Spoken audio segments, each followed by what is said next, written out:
Ok, vamos lá. Bom dia, boa tarde, boa noite a todos.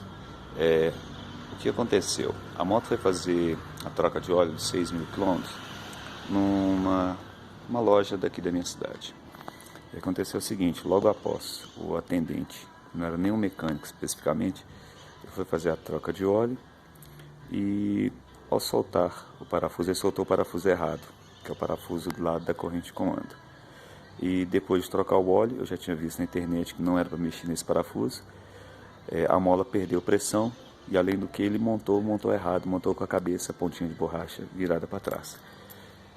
E continuou, e trocou a mola, mas continuou apresentando barulho.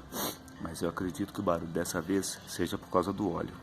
O óleo especificado é o 10W30 pela Honda. E o óleo que foi colocado, depois eu fui ver, era o 20W50.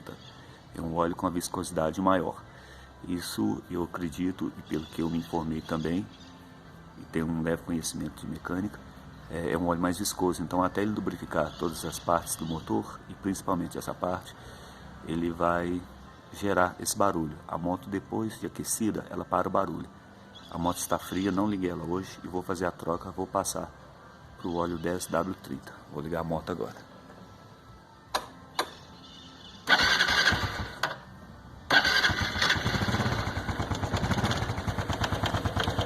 Olha o barulho.